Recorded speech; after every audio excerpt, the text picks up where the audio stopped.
Hello, it's us, it's you, we're here, together. Why are we here? For another exciting week on You Can't Disappoint a Podcast, Argentina's number 5 television show podcast. And I don't think we've kept that. I think we've been drastically falling since, but we're going to wear that badge proudly for the rest of our lives. Welcome to the show. You can officially support You Can't Disappoint a Podcast now on Patreon at patreon.com/can'tdisappointpodcast. It's the place to go to help us move this show forward, and there's all kinds of exclusive content, fun interaction, events with Steven and myself, and all types of ways to influence our show on a weekly basis. So please consider supporting us on Patreon. If you want to get in on the action, make sure you email us your trivia, your MVP, and your funniest moments from that week's episode over to our email at can'tdisappointpodcast@gmail.com, and we will read it right here on the show. We sure will, even if you beg us not to.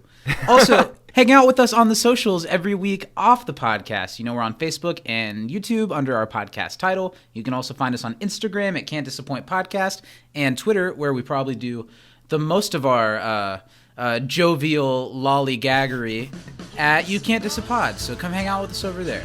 Yeah, make sure you you smash that like and subscribe button. Give us that attention that we so desperately crave. Yeah, throw us your hearts, your wallets, and a couple kisses here and there, and we'll keep on pushing out this baby of ours that we call You Can't Disappoint a Podcast.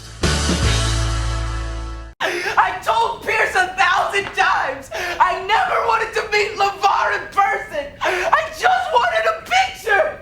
You can't disappoint a picture. I hate you, Pierce. I hate you so much.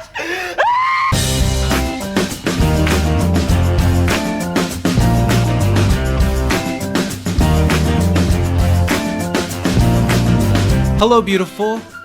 Hello, Hi. gorgeous. It's so lovely to spend my Thursday afternoon gazing into that lovely little dead-eyed face of yours. You know, you'd think that I was tired of seeing your face, and Yeah. I am. Yeah. I'm over it. Yeah, we saw each other in real life for the first time since starting this podcast a couple of days ago. We did. I got to touch you. And it was cool. One of my favorite moments was that when we hung out a lot together in college and afterwards, we truly are kind of bumbling idiots when we get together. Yeah. And when we did this time, it wasn't exactly like that. You know, we've grown up a little bit. We're both men, and we both kind of have a boo thing, you know, and and it's great, and everything's great. And then we took the trash together, and all of a sudden we bump into each other. We're dumping the garbage all over the place. We spilled shit and on it was the trays. Just like how bumbling idiots we are. So I like that we still have that. We can't help as soon as but it's just bump us, into that. we return to our natural state of absolute fools. Yeah, honestly, on this podcast, we come off a lot more chill and put together than we kind of are sometimes. Welcome to the show, everyone. Hey, oh, wait, welcome. No, finish your thought. You had a thought. I could see it. No, I was gonna say I like asked Danny if it was weird, like being around the two of us, like in person, because she had never experienced that. Yes. And she was like, a little bit, because I hear it all the time, and this time I saw it. That's awesome. Welcome to the show, everyone. It's our 41st episode podcast. It is You Can't Disappoint a Podcast, coming at you hot and steamy once again. I am one half of the team. I'm Zach, and don't intercut this with footage of me freaking out, 'cause there's plenty to be found. And I'm Steven, and I don't know, are you more familiar with my work on Star Trek or Reading Rainbow? Reading Rainbow is a television series that I did for many years. I know you more from Rebop. Rebop? Yeah, is Yes. that your go-to? Sure. Welcome to the show, everyone. It's another week. It's great to be here talking to a buddy and recapping a show that I love so much. We're brought to you by our $10 and up patrons over at patreon.com/can'tdisappointpodcast. Do you know them? Do you know who they all are? Yeah, it's my mom, Mary Baker Budisa. We've got Justin Love her. Brummett. Love him. We've got Danny Martinez Lugo. Love her. And we have our newest $10 patron, Yes. Brian. You I don't know her last name. Thurman. Thurman. Thurman. And we love her. Thanks. We love you guys. all. You're all gentlemen and lady scholars. We are really happy that you support us in the ways that you do. And to all of our lovely $5 patrons, who we just got a new one today or yesterday. So thankful to those people as well. And if you'd like to become one of the people on that list that we shout out every week, you can give us money gladly at patreon.com/can'tdisappointpodcast, where we've got the live You Can't Disappre show every Thursday afternoon that we do every week that you can only find there. We've got Nerdstalgia. There's a brand new episode of that about the first Beatles album that just came out this week. And stuff going on all the time. We literally were brainstorming about potential podcasts for it during the pre-show today. Yeah. So anything could happen at any time. So come support us over there. It's a wacky, wild, zany place. It sure is. The pre-show is definitely us at our most unfiltered because we kind of just talk about whatever's on our mind. Yeah. Not that we don't do that here. And, of course, we have to shout out our proud daddy, our leather-bound daddy at Communities on Twitter. You're going to get a message about that one. They're also gentlemen and lady scholars. We're really glad that they support us and that they've helped so many people find us. We wouldn't be here without them. And thanks for letting us be silly and weird with you. Yeah, thanks for only spanking us once a year and not daily like we did when we grew up. So I kind of miss it. We got to hang around each other in person, and there was a much needed for the brand, a lovely photo shoot. Oh, yeah. Those were great. It was a lot of fun taking those pictures and possibly even more fun looking back over them afterwards. Also, we are excellent because we nailed each one of our poses like first go, and we didn't have to do any reshoots. There was no, oh, that one wasn't good. No, we were masters. Yeah, and there were honestly a ton of photos that weren't used and that could have been used. Yeah. So we'll sprinkle them out maybe. Maybe I'll put an extended photo shoot up on the Patreon. I think you should. I was going to suggest, I think that's a good idea. Yeah, it was a lot of fun. And go check those out if you want to see when we broke the internet. Yeah. You can see our love, how it radiates when we're physically in the same vicinity as each other. Yeah, it's steamy. Let's talk about the television program Community, which I'm always really happy to talk about. Man, are we still on that season 2 stride? We are. I laughed going. so hard at some of the stuff in this episode.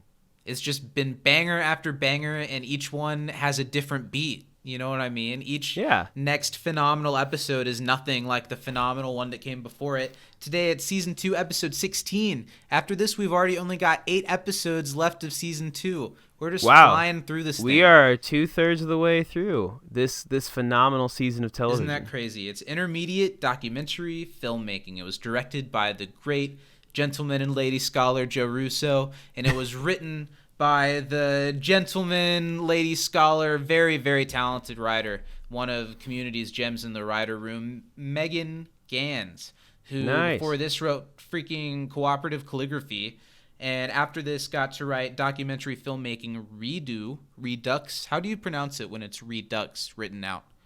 I think it's Redois. Redoir. Redu. That's it. Basic lupine urology she wrote, and then in season 4, her last season with the show, she wrote Paranormal Parentage, which is one of the better episodes of season 4, and the finale of that season, Advanced Introduction to Finality, which is also an episode of television. And it originally aired on February 17th, 2011. And, it's been a little while since we've used this portion of the episode to continue to sell ourselves as a product. So I think we should take a quick ad break. Don't you think? I do. Let's do it. Break me off a piece of that. Disapod. Friends, I truly believe that we're in the golden age of all media, not just television, but film, music, theater, art. We're just living in this time where there's so much quality content to dive into and so little time to do it. But me personally, to keep myself as entertained as possible, I've decided to throw out all that quality crap and rewatch the same shit from when I was a kid over and over and over again, and that's what I'm doing in my new Patreon exclusive podcast, Nerdstalgia. Each episode, a friend will join myself and my significant other Lil as we tackle another nostalgic piece of media from our childhood, from your childhood, from anyone's childhood, to see if it holds up to the cold light of reality. It's going to be a lot of fun revisiting all of the things that I've always loved so much, and I hope that you tune in and listen to it. The way to do that is by supporting You Can't Disappoint a Podcast on Patreon at patreon.com/can'tdisappointpodcast. Head over there and check out the latest episode of Nerdstalgia now. And that was us begging, really. It's starting to get a little embarrassing. Just really begging you for a few dollars. If you listen to this show every week and you like what we do, help support us, help us make this show a little bit better every week by supporting us over at Patreon.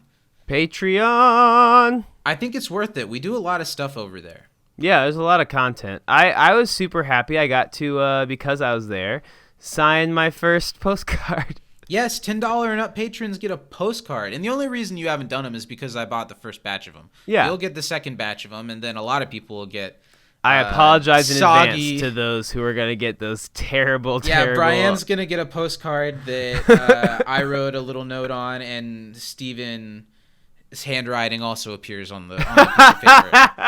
Let's talk about community, intermediate documentary filmmaking. Let's do some trivia. I've only got 3 questions for you this week. I've got a whopping 4, and they're all LeVar Burton themed. Are they really? Yep. Okay, give me 2.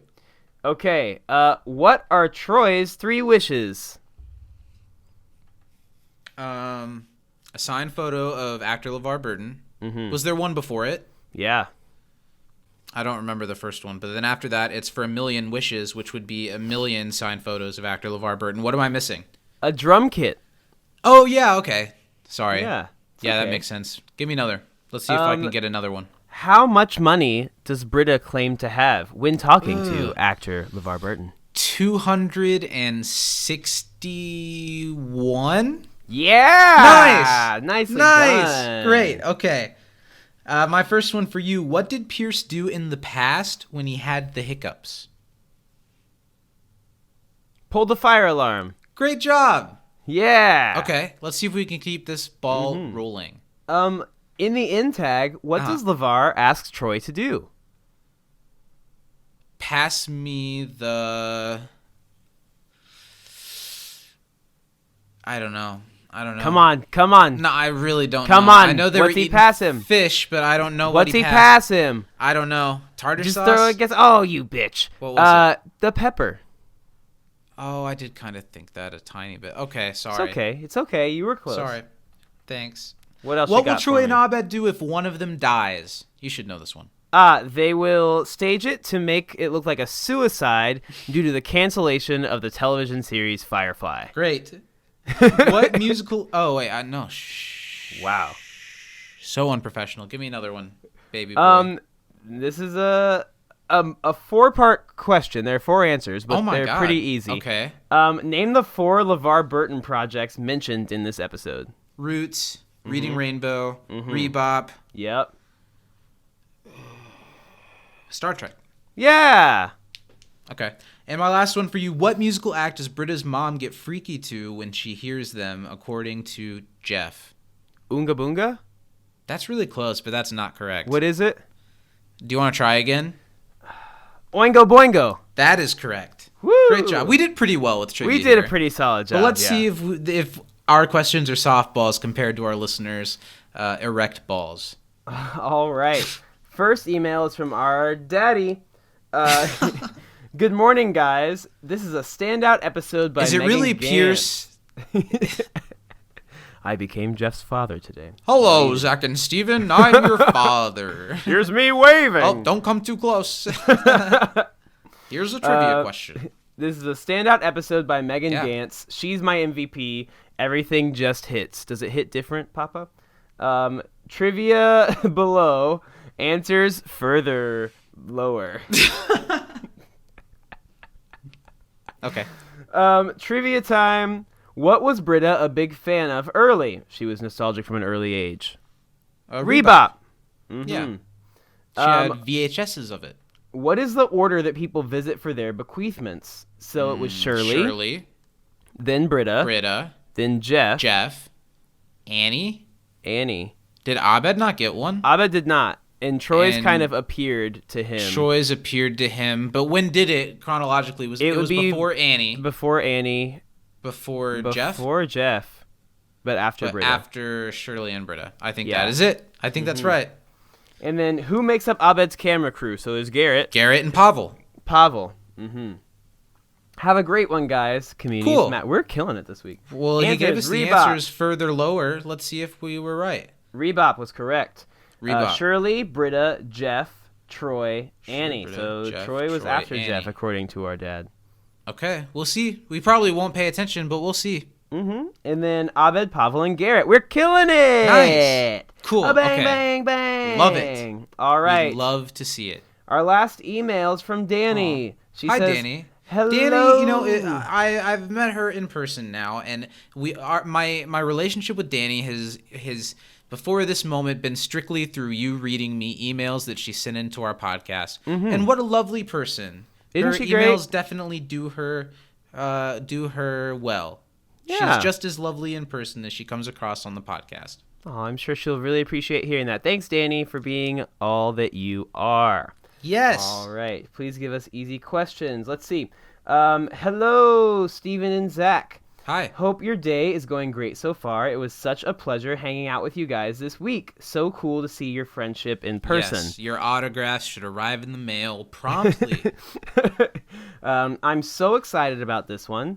Fun fact, last year when I was rewatching Community, I sent Steven a video of one of Troy's breakdowns from this episode, and that's when he told me you guys were going to start this podcast. That was pre-podcast, and was it Yeah, the it one? was. it the specific It was one? the specific one. Crazy to think that it's been almost a year. Anyway, my favorite episode...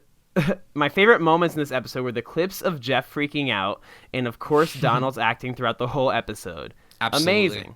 Oh, Absolutely. Shit. Okay. What? Here A lot are her of trivia? questions. Okay, let's do it. Come on, bring them on. What is Pierce's room number? Nope. No clue. No. How did No. Shirley say she'd hope to die? Shirley's in this? No, she's definitely in this. She has some good stuff. No, in this I know. I just... How does she hope to die? Surrounded by her family? Sure. That's my guess. According to Pierce, when did Jeff's parents get a divorce? 1983. Yep. There's a sign that's shown a few times hanging in on the bulletin board. Yeah. What kind of puppies are they selling? No. No clue. And then how much money does Britta tell LeVar Burton she has? That would be $261. Danny, thank you for once again Those are tough. reminding us that we Don't know shit. Well, we did well with daddies. We did well with dads, yeah. Well, Yeah. Dad was nice. Dad. Daddy wasn't there. Yeah, he's nice now, but later when we misbehave, we'll be getting the belt, I'm sure. Big hugs, Danny. Thanks, Danny, for writing in. Thank you. You the bomb. Nice. Well, now we're going to see how close of attention Steven really paid to this episode. It seems like we did okay. We've been doing pretty okay with the trivia, don't you think? One would think.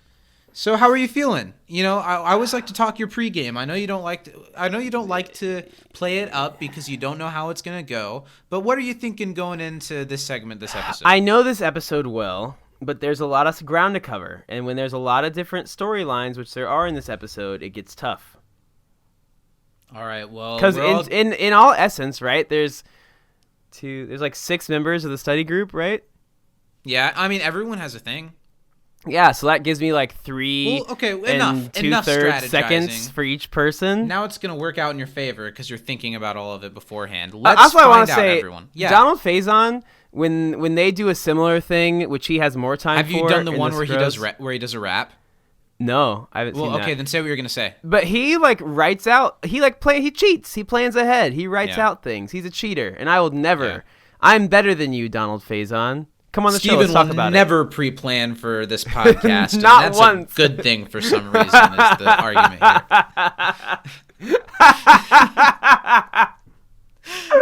What were we talking about? It's gonna be hard. You're gonna do fine. I always love this segment. I think you. It's always one that's entertaining, no matter how it goes. We're gonna find out once and for all. Did Steven watch the episode this week? All right. Well, let me set up my timer. Take a couple deep breaths. Do your stretches. Good grades this week, right? We're going to do well. Okay, I'm going to get started. Are you ready? Yeah. In 3, 2, 1, go. It's a documentary, and Pierce is in the hospital. He could be dying because of his drug addiction, but he's really nice, just plotting. He gives everyone things. He gives Shirley a CD that's mean, but it's not real. Jeff's daddy's coming. Troy meets LeVar Burton, but he just wanted a picture. Britta got a lot of money, and he got a crown because she's his favorite. Abed's making a movie. Oh, my God, it's not really Jeff's dad. It's Pierce the whole time. Oh, my God, oh, my God, oh, my God. Stop. You didn't say Britta. I did. I'll have to roll the tape. I said Britta got money. Is that all you said? That is all I said about her. You got a lot of it. You didn't get like the lesson learned in most of them, but it's a lot to put in one. I think I'm gonna give you because it's tough. There were a lot of oh my gods at the end. Yeah, so I don't do well when I run out of. Realize you're about out of time. Yeah. Or run out of things to say. So I am going to, I'll because of the oh my god, it's going to be a B- for me this week. But here, I think then in the future, if you a new addendum to this segment, you are allowed to say you're allowed to like clock in your time. Okay. And maybe if the statement is put well together and it feels wrapped up. And you do it in less than 20 seconds, that'll be some better grades. Okay, I can rock with that. We can do an addendum I like so you don't that. feel the need to, oh my God, until I stop. Yeah.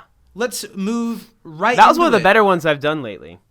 Yeah, I just don't like the, oh my God, like you just got proposed to. Let's talk about our favorite funny moments of the episode. Yeah. Do you want to go first, or should I? I don't care. I kind of have two. Okay.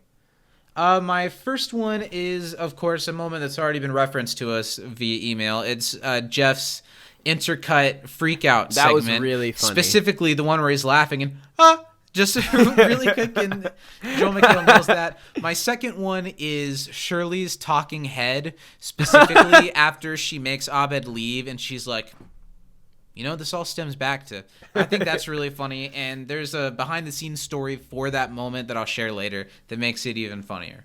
Nice. What about you? My two are going to be, of course, Donald Glover freaking out in the break room. I laughed so hard at everything he does this whole episode. Something I noticed that first one. In that freak out in the break room that I had never noticed before is through the window, you can see hospital employees, like, wondering if they should intervene or not, and like looking at what's happening, which is even another great level added. And my other one was actually the like part where Britta pretends to be Jeff's dad, and she and Jeff are going at it, and I just love the ending because she's like, "What do I know? I'm Jeff's dumb gay dad," and she backs away. They said something on the commentary how it's so funny that Britta, even just a couple episodes ago, was dunking on people who are vaguely homophobic, is that she's so on her high horse, but then Jeff gets on her nerves, so she goes right down to his level, no problem. Well, let's talk for a second. What did you think about this episode? It's such a as much as like even the paintball episode, it's such a removal from what you usually expect out of a Community episode. And did you like it? I did. I think that a lot of the cast is firing on like all cylinders here. I think that everyone has really strong stuff. The only person that kind of gets short-ended on this one is actually Annie, I feel like, and she still has good stuff. But don't disagree with you. She does. She does get good stuff, and there's a dynamic that Annie and Pierce have that we got in Celebrity Pharmacology, where it kind of plays off a little sweet when they're kind to each other. Yeah. And Pierce doesn't have that with just about anybody else. No. And so there's some beats that work well, but they could have involved it more in the story. Annie should have gotten a more believable dilemma. Mm-hmm. And then we'll talk about it. I think the way that she ends her storyline talking to Pierce later in the episode kind of killed any momentum that it had. Yeah, but other than that, I think everything else, and that's not even like a knock on the episode. I think it's just something that's not as strong. It's a small thing. It's the one thing in this episode even has some similarities to cooperative calligraphy, where there are several rooms, but they spend a lot of the episode confined in one space under pressure, and that's always a good place to put these characters. And Pierce's villainy is great. Almost rises farther than Advanced Dungeons and Dragons. Sure, he's mean, really mean and inappropriate in Advanced Dungeons and Dragons, but they are playing a game and he's just being kind of a bully. He's really emotionally manipulating these people. Well, in this episode, in a severe way. Yeah, because all his gifts are like, they seem really nice. Double-edged sword. Like, I'm doing Shirley's this. doesn't. Shirley's doesn't. Yeah, but everyone else's is like, oh, this is a great thing I'm giving you, but he knows that it will torture the person he gives it to. And that's why he's doing it. He was never dying in the first place. Yeah. And the show, because this came out at a time when shows like The Office and Modern Family were some of the most noteworthy sitcoms on TV, and they're both that mockumentary style. Yeah. And in the commentary for this episode, they delved in a lot how that style can be kind of a crutch, because to tell a joke, you can cut from the situation directly to that person telling the camera why it's funny. Yeah. And it works, and it is funny, but it's almost harder to tell a traditional sitcom story and just have character interactions that are funny enough that make the laughs, instead of having the camera zoom in on the thing that's funny, or having someone explain it to a camera and adding a joke on top of it, or looking at a camera to create jokes. So this episode, they were kind of showing that they can do that too. Exactly, which is good. I mean, they nailed it. I think we should dive into it. It's a standout episode. Another standout episode. We can too. What really, man, can you think of many, if any, seasons of a sitcom that are better and more consistent and more daring than season 2 of Community? Especially not on the daring front, I cannot. Maybe season 2 of Arrested Development. It's really good. But that's a different kind of daring. But that's for another day. Let's dive into this episode. Right from the beginning, it's such a obvious switch from what Community looks like at all. There's no music, there's no study room, and the camera's very, very shaky. Yeah. Even more so than some of those other shows. And they're all in the hospital, and it picks right up from the end of last week's cliffhanger, where Jeff sent a nice, loving text to the study group and reached out to Pierce on behalf of his pill addiction, but it looked like it might be too late because he was unconscious on a park bench. And I love that Community kind of... Okay, so that moment really influences the entirety of this episode. Yeah. But they kind of throw away the emotional resonance of it right away, and they make it more an excuse for Pierce to be an asshole instead of any type of, is Pierce gonna live or die? Yeah, because this isn't that type of show. It's not like, is Pierce gonna make it? Like, no, Pierce is fine. Pierce is gonna make it. Yeah. For now. It is a little bit interesting watching this episode from the perspective of Pierce's character. Spoiler alert if anyone's watching the show for the first time, but I don't think you probably are. That Pierce goes on to die. Yeah. And so watching this episode from that angle, and especially the dramatic stuff that Pierce leaves for the study group to do after he dies, totally fits hand in hand with this episode right here. It really does, and it's kind of funny, like, I'm excited to get to that episode. Again, I like that episode anyway. That's a phenomenal episode of yeah, it's good. One of the best episodes of those last seasons. Especially. As bittersweet as it is, because it signals also the departure of our boy Troy. The beginning of the end. And man, Troy, it's easy to not realize it when you're watching the show through, but Troy, and especially Donald Glover, when he's...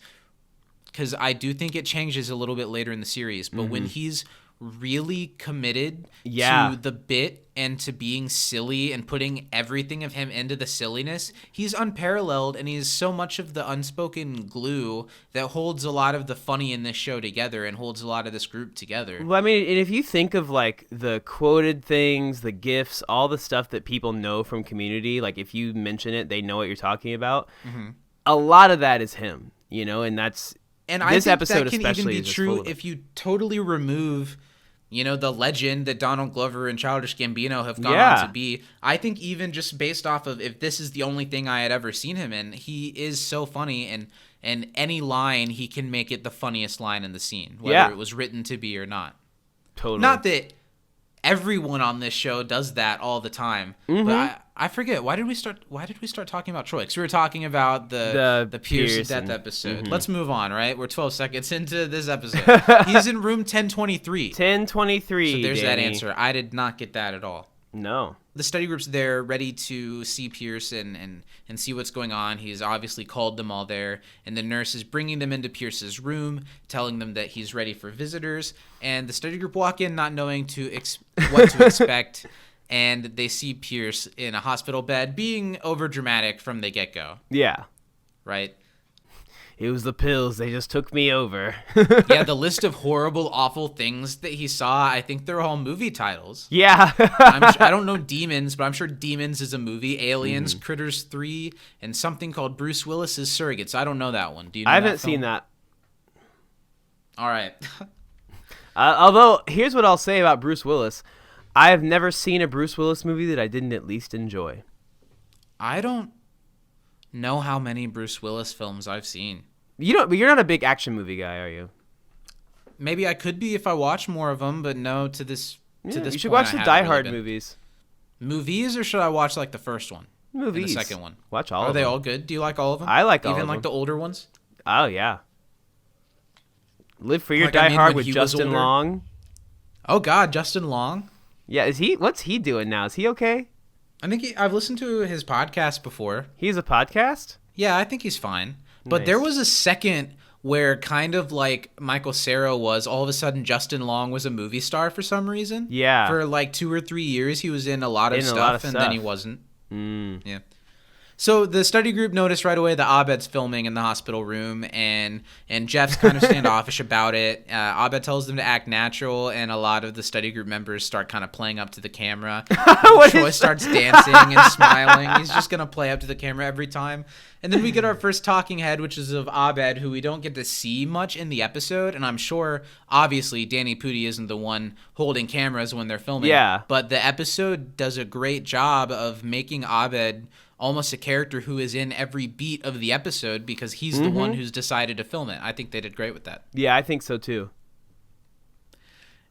So Pierce is the one who asked Abed to do it, and Abed wasn't going to do it. I like his line about, Pierce is a subject that I just find so boring that I didn't want to do it, but he's excited to be able to make a documentary, and he kind of does. He says the thing that Dan Harmon thinks about documentaries in here, where he's excited to use it as a storytelling form because it's easier, because you can cut to people explaining things. Are you much of a documentary guy? Have you seen many documentaries that have really moved you?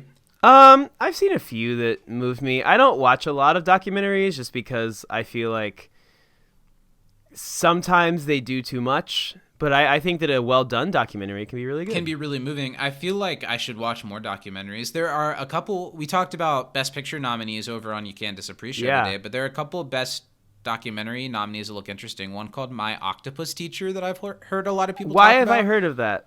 I don't know.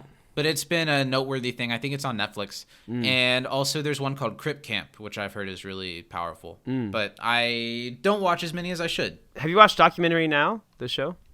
I mean, it's not a documentary, but No. I've heard it's a really great show. It's like Fred There's Armisen and Bill Hader and a lot Yeah, of people. there's a couple episodes that are really, really good. Like a couple of them made me cry. Oh, really? It's like that? Yeah, because some of them are really silly, but some of them are like really serious. There's one that like every time I've watched it, and I've seen it like 4 times, I like cry. Wow. It's just so beautiful. Yeah, I'll have to watch it. yeah. Pierce explains that he's called everyone to the room so that he could put things in order. Bequeath, he uses that word for the first of millions of times in this I love episode. that word, and I use it on an almost daily basis. Why? I think my aunt used it when I was little, and I thought it was cool, so I just have really added it to my vernacular. Okay.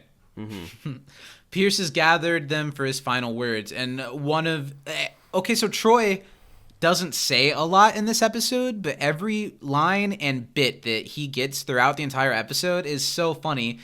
Starting with the pyramid dance and Egyptian dance, whatever, and here are the final words: "You're gonna kill us." But Pierce says no. The pills have wiped him out. Are his words, and that he's dying. People gasp. Jeff. Throughout this entire episode, I think Joel McHale acts this episode just as well as he's acted anything in the entire series. Yeah. His face doesn't change. No, he immediately knows. sees He's like, through okay. it. And throughout everything that Pierce does in this episode, his face stays the same. And I think Joel acts it really well. And it's a type of good acting that can be unnoticed because his face doesn't change. But it's purposefully not changing. Yeah. And we cut right to, of course, because in a documentary, you can just cut to people explaining what they're doing. And Pierce really casually in his chair is like, I'm not dying. and he talks to them. He talks to the cameras about the study group not respecting him. And he's here on a revenge plot. What do you think? What do you think of Pierce in this episode? I think that Pierce is firing in this one. He's really good. I think that he's really thought this out and planned it, but Chevy Chase plays it so well. And he really nails Chevy the fact Chase that does he's play like the character really well. And you can tell he's like past the point in Dungeons and Dragons. It was acting out of like active rage and like this, but this he's like calculated and planned. Since then, he's been thinking about this, and now it's time to. He's like, how am I going to get these guys? Which is interesting. Do you think? Oh, but he was so actually addicted to those pills. Yeah. I wonder what his process was. Yeah, there had to be like a moment of clarity where he was like, oh, this is how I get it. Well, maybe it was passing. Maybe he's just he probably didn't plan this forever. That's so not Pierce. It's probably been since he woke up from being passed out on the bench. And he was like, wow, they didn't care enough about me to even... They told him he was going to be fine, and he was like, how much to stay here a little longer? Yeah. Pierce is really good in this episode, and in Dungeons and Dragons, Pierce is one of the best characters, but his type of evil and mean can be hard to watch. He's really harsh, and in this one, like I said earlier, I think he might be at his most evil because of the emotional manipulation here. Yeah. But it's a lot funnier and a little bit more easy to stomach because it's so ridiculous, and at least a few people in the study group know what it is the entire time. Totally. And the cut to the theme song is Abed right after Pierce explains what's going on. He's like, yep, you see? It's exactly what I said, his talking head, and then we get the theme song. Which the theme song is almost jarring in this episode since it feels so out of place, yeah. They could have done more of a title card or something of Abed's film, but I'm never mad to see the Community theme song. Now they're all sitting in the waiting room and discussing their feelings about the situation. Troy, another pretty good line that goes kind of under the table, that usually when he's sad, he makes fun of Pierce, but now it just makes me sadder. Everyone does kind of seem to believe that Pierce must be dying if he said he is. But Pierce is old. There are times when he doesn't show up to study group and they'd all assume that he's dead he didn't show up. So I guess that tracks. What were you about to say? Well, I like that, Annie is like really upset about it. Shirley's kind of sad, and Troy is Troying. But for the most part, Jeff and Britta are kind of like not too fazed by it because I think they normally think that Pierce is on some bull. Yeah, and that's what Jeff's saying here. Yeah. He brings up the fire alarm hiccup fiasco, which sounds this is funny. It's like Pierce gets really dramatic. Just relax. Maybe he does have a slight inkling that this could be true, but he's more thinking Pierce is in the not that he's going to do what he's about to do, but that Pierce is in the hospital, so he's stressing out and being dramatic. That he'll probably be fine. Everyone take a deep breath. Exactly. And I don't know what Britta says here shows otherwise. She thinks that Pierce ended up here because they all relaxed about him. Yeah. And Jeff is pretty adamant that this is going to be something else. We're here for him. We don't need to feel bad. Everything's going to be fine. And everyone kind of combats Jeff a little bit, and I kind of get that, right? What's Shirley's line here where she says kind of something jagged towards Abed? She said, like, because Annie's like, we don't we know we don't have to feel bad. We just feel like feeling it. And Shirley's like, yeah, come on, Jeff. You sound like Abed. No offense, Abed. No offense, Abed. And Abed from behind the camera doesn't bother me. And then it's time for the bequeathments to begin. And this nurse that's really prevalent through this episode is really funny. Do you think what's the situation? Do you think there's a chance that she's not real, or do you think that that she's an actress, or do you think Pierce just slid her some cash? I think and she doesn't make a lot of money. A nurse, and she's probably Pierce's, like the one assigned to Pierce, and so she's just doing what he asks. Troy's joke about bequeathment, not knowing what the word means, and then his other reaction when he finds out it means a gift, that he's like, "Oh, cool," but he's dying. So I mean, oh, cool. We get a talking head of Troy, which is really funny, where he talks about his desires, wanting a drum kit, and we talk about LeVar Burton. It cuts to an actual photo of a signed LeVar Burton photo. It's very Arrested Development. Yeah. They would always talk about something and then cut to a photo of what's happening and how he would wish for a million wishes just so he could have a bunch of LeVar Burton photos. Do you think he'd cover the walls of his house with them? Do you think he just wants backups in case he loses the first 999,999? Just go through them, just look through them one at a time. Shirley's up first. Let's tear apart her situation. Shirley is often an afterthought in episodes like this, in every episode of Community, really. Yeah. And it's not that she's not here, but I think what they give her works pretty well. I think so too. I noticed Shirley in this episode a little bit more than what I have been lately. Do you agree with that? And I think part of the reason why that works is because she's the one that got her gift first. She is constantly throughout the whole episode dealing with it and making comments about it, and so she's constantly there, whereas if she got it later on, she probably would not have a whole lot of lines until then. Well, she doesn't really have a lot of lines, but she gets a lot of nice moments where she just walks past people and gets to go, that are pretty funny. And she actually brings something to Pierce, a John Grisham novel and a little coffee mug. What does she think that Pierce is going to read the best or latest Grisham as he's waiting for death? She's trying to be nice. Shirley does try to be nice, even to Pierce. I think I'm about to join a book club. Nice. I have a friend that has a Stephen King book club, and they're about to do The Shining, and I've never read or seen The Shining, so I just bought a really cheap copy of The Shining. I think I'm going to read The Shining. Nice. I have lots of books that I've been reading through. Nice. Yeah, on the manga front. I haven't sat down and read a good book in a long time. It's nice. Yeah, I like it when they have pictures. I like to read it backwards. Well, that's how they do it in Japan, Zach. They're too cool to read it front ways, like a whitey. So Shirley's thing that she has to do is Pierce brings up the CD. Pierce says that they are the two most hated people in the study group, which I don't know if that's... I think Pierce is the only hated person in the study group. But Shirley has some insecurities about things like that, so I do think it plays on her the way it's supposed to right away. Mm-hmm. Pierce's line, what do you think about the black sheep, black swan? Why is black swan less offensive? What's calling her a sheep? Yeah. I think that was I laughed at that joke. Because he's like, it's expensive because I said black sheep. Then he's like, black swan, because she's a lady. Black Swan.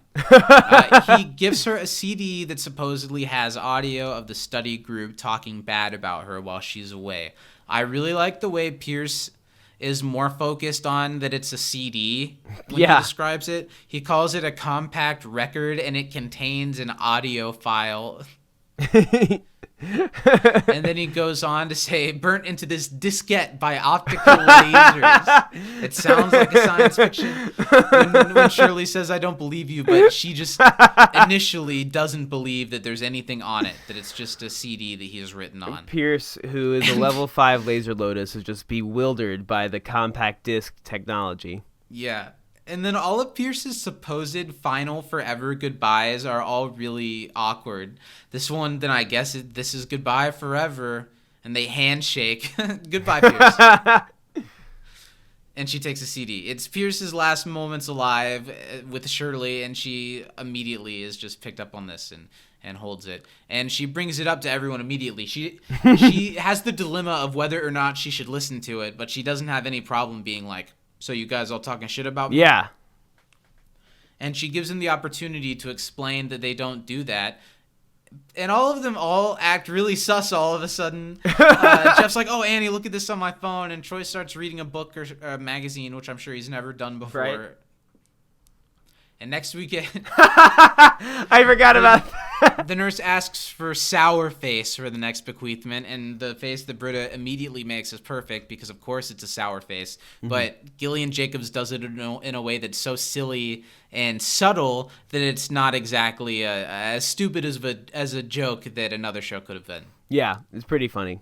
Britta comes in and Pierce says, "Is that you, Death?" We're tiptoeing closer and closer to Britta just being the punching bag. There's some of the stuff in this episode that point towards that. And I don't like it as much, but this is a funny joke because they haven't quite overdone it yet. Mm-hmm. Britta tries to even be on a high horse when talking to Pierce for the last time and say, you don't have to give me anything. And she quotes someone, I don't know who Dylan Thomas is, but she quotes someone named Dylan Thomas saying, do you want to know what they said about that? And she doesn't expect Pierce to say sure. And her bluff's called. She doesn't actually know. I love that line where he's like, you're the selfless one in the group, right? And she's like, I wouldn't know. I haven't thought about myself in years. She's like, okay, then here's a check for $10,000. I left the line blank. You can give it to a charity of your choice. And Britta initially doesn't seem to have any selfish thoughts at all. Because she says, wow, we all thought you were playing mind games. This is really genuine and surprising of you. Honestly, it's a little funny that Pierce is dying and he has so much money and all he's willing to give is $10,000. You know. And Britta thinks that she's gotten something really good. She's thinking about what charity she's going to give it to. They shake on it. Pierce gives such a weird, it's such a weird, lingering like, hand grab. Yeah. And as Britta leaves, of course, Pierce brings up the other edge of the sword and says that you can write your own name in there if you feel like it. And then Britta is given a dilemma. I think that's one of the more real dilemmas in this episode. Yeah, That'd totally. be hard. And I don't know tough. that I would give money away because I would think about, man, I could do a lot well, with $10,000. especially because Britta, when she says later on about her like rent situation, she's like, well, I could avoid getting kicked out of my house because Britta doesn't have a job, does she? Yeah. Not a stable, noteworthy one at least. Maybe she's working some odd jobs, part-time jobs here and there. Mm-hmm. Yeah, I didn't think she had like a occupation. Do any of them? No? How do they live? Apparently, Jeff still works at that law firm. Abed's living on campus, so he's probably just living the campus life. I don't know. I don't know. Pierce is loaded. Yeah. We learn later in the series that Britta is actually kind of living off of her parents. Yeah. Annie is collecting cans. Yeah, so there's vague hints at what all of them do to afford going to Greendale or to afford their lifestyle, but it's not really that important. Yeah. You know, they don't want to dwell on it too much. No, don't worry about it. Pierce's goodbye forever to Britta is a toodles. Now the study group, while they're all waiting, talk about how they'd like to Surrounded die. by family. You got it, Zach. Yeah, nice. Surrounded by family. And I remembered it because Jeff says it's the only way he'd agree to be by his family, which is jagged. And it's a good hint towards what Jeff's storyline in this episode is going to be. Mm-hmm. We get another Troy line of if he or Abed die, they're going to make it look like a suicide based on Firefly's cancellation. We're going to get that show back on the air, buddy. Have you ever watched Firefly? No, I know it's one of the TV. It's like Freaks and Geeks or like TV legends that you just got to watch. Have you seen it? I've seen some of it, not all of it. And then I saw the movie that came either before or after. I was younger. My mom was like, let's watch this sci-fi stuff. I was like, cool. Let's pivot things a little dark for a second. Have you ever put any thought into if you... I mean, everyone's going to have to die eventually. I know we were young and invincible right now. Have you put any... What did you say? Like, who gets what? Oh, I thought you said on the toilet. Yeah. Have you put any thought into how you would prefer to go? Well, yeah, I have two possibilities, Zach. I'm either going to die of a heart attack at 50 because of my extremely unhealthy diet, i.e. Which isn't stopping anytime soon. Nope. Or I'm going to live to 103, so I'll be alive in 3 centuries, and then I don't really care. Yeah, we're going to get to a day where Steven's like 40. He can't dance anymore. He's like 350 pounds. The day my metabolism slows down is going to be terrible. I'm sure the dancing's really helping as you're getting a little bit older. Yeah. Clock's ticking. How about you, Zach? Have Yeah. you thought about how you want to go? It's a chocolate medical and- miracle that I've made it this far. I have not made it easy on myself in any fashion. I don't know. I think, honestly, I would prefer a death at an old age that doesn't require a prolonged period of reflecting on my upcoming death. Oh, yeah. Like, there's some I people hope that say that like, I- they hit yeah. a certain age, they go skydiving, so their heart just stops or some shit like that. I don't know if I want to self-inflict it, but Well, you wouldn't be think- doing it. You'd let nature take its course. You just, Yeah, but press you're fast also forward. letting nature take its course when you pull a gun on your head. That's fair.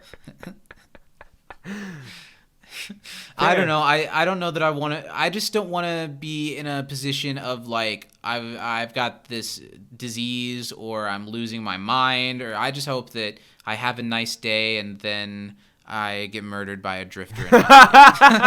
Yeah, I wouldn't mind passing peacefully by a crime taking place at an old age, and then they're like, no witnesses, and then I'm done, Or like maybe I get scared really bad and I stumble off a cliff and I die of shock before I hit the ground. That'd be neat. But like only when I'm That 103. would be neat. When you're 103. Yeah. My grandparents are all old and healthy. I hope there's a chance that I live to be.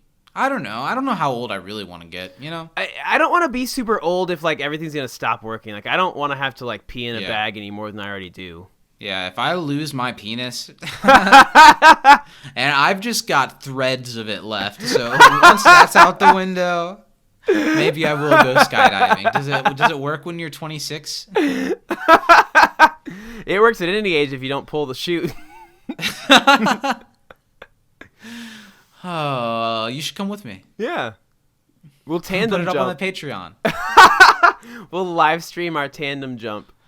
Oh my god. You can there are a bunch of skydiving places around Chicago. Yeah, so skydive on top of skyscrapers. Yeah. What if I land on top of a building? Would that be bad? They do it out like in the suburbs. What if I land on a building? I think you'd be Spider-Man then. That'd be cool. Yeah.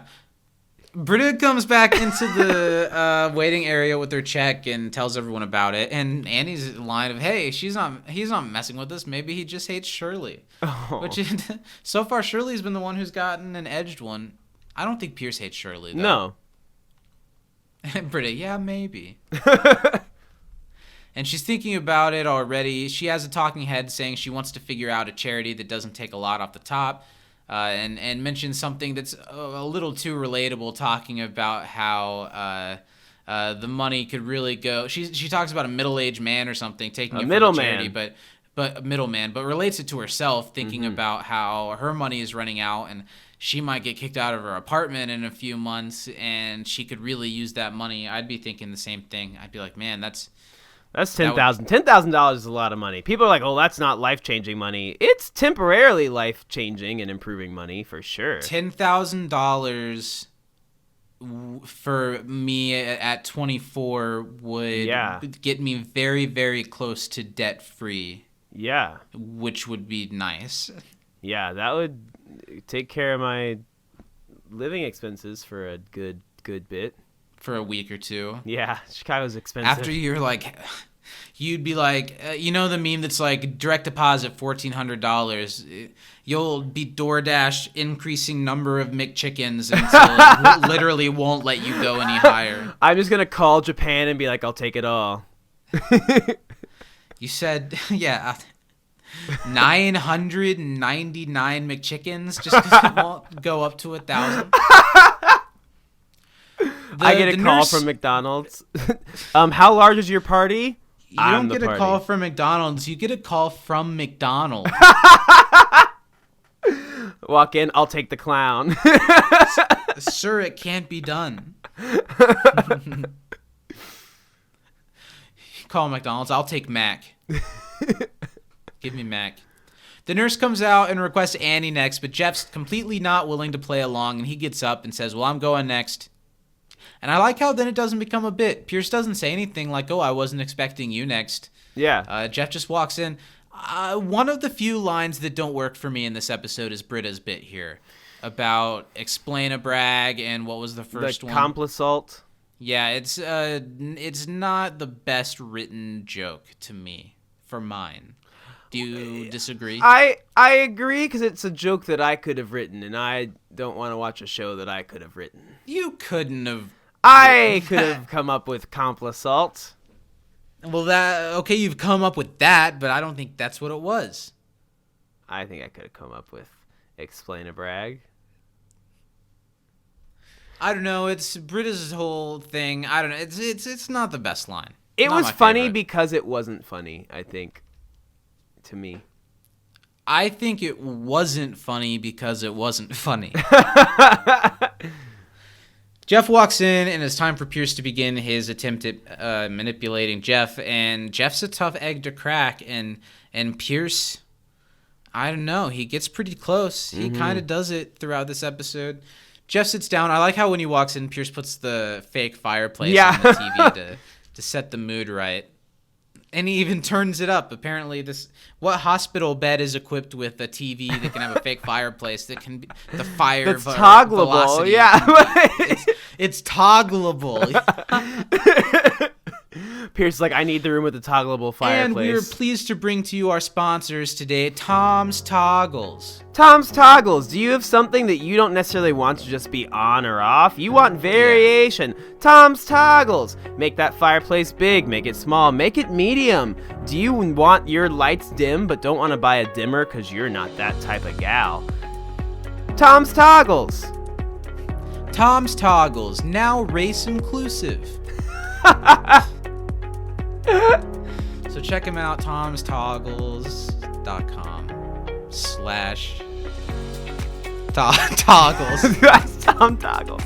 I actually did a written interview with Tom Toggle himself to ask, Yeah, he really knew initially from his inception that he'd be going into toggling because of his surname. He said, I wanted to find a job that I could be like, oh, I'm Tom Toggles the Toggler, and I found out there were no togglers in my area. So I took a small loan from my great uncle, Bob Toggles, and he helped me get started with Tom's Toggles. Steven, I just got direct correspondence that we're going to have to completely remove all trace of this plug for Tom's Toggles. Oh, no. Tom Toggle has just been arrested, and apparently it's come out that he is a child toggler. Oh, no. He told me specifically that he wasn't toggling kids. He told in his email? Yeah. In his little he interview? kept bringing it up, and I thought it was odd. He'd be like, hey, just so you know, the hammer was I swinging toggle a shit. lot of things, but not So children. yeah, we can't condone his actions. Hold your loved ones close and So- toggle people of a consensual Yeah, age. there's one rule when you get into toggling. Don't toggle the toddlers. And Todd toggled so many toddlers that it's intolerable. It's intolerable. Oh, no. But we are still required by contract to mention that you can get 10% off of all your toggling needs over at tomtogglers.com/toggling, Tom Togglers toggles. Just put in that coupon code, which is, and listen close, toggle. With one G. With one G capitalized, the other one's lower.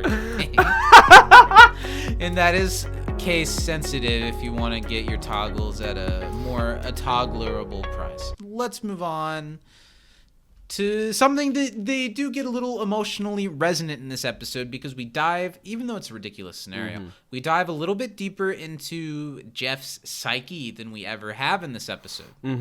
Yeah, we do. We, Jeff Learn a little bit more of his backstory, kind of. They don't tell us anything directly, but we start to see where some of Jeff's issues and struggles come from a little bit. Yeah, and I also think that this is a little bit of Pierce reaching to be that in Jeff's life as well. I mean, Pierce, I think up way. yeah, right? Because Pierce at first was like, oh, I am Jeff. And now I think he kind of has accepted the fact that he's not Jeff, but I think he wants to be a father to Jeff so that Jeff looks up to him because he wants Jeff to think he's cool.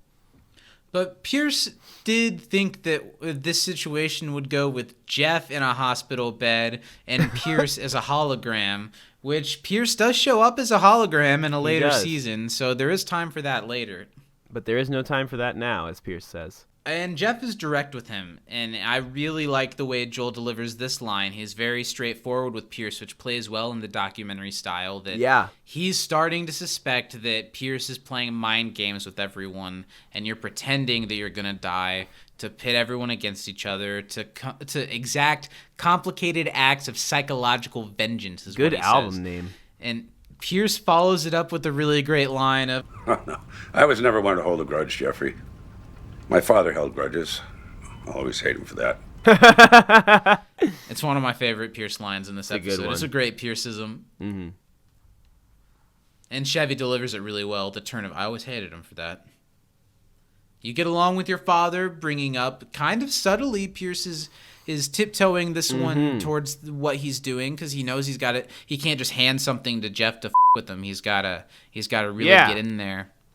And Pierce brings up, well, you don't want your dad to die before you tell him how you feel. And what do you think? Do you think there's any chance of us as we get older and Papa edges closer and closer to that eternal slumber of us, that we're gonna have held back feelings and thoughts that we'll never get to tell him? You know, I hope that we get to have a time where the three of us just embrace and we get to sit on Daddy's shoulders one more time, and you know, he'll push us on the swings, and he'll be a little older by then, and we'll push him on the swings. We'll tuck him in the one with the little leggy guys. Yeah, it saddens me that there will become a day where Daddy is too old and frail to roll around in the mud with me anymore.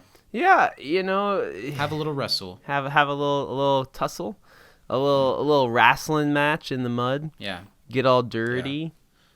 Yeah.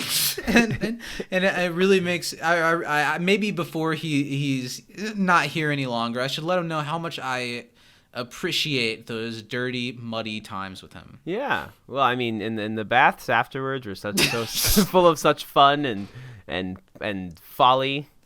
Nobody.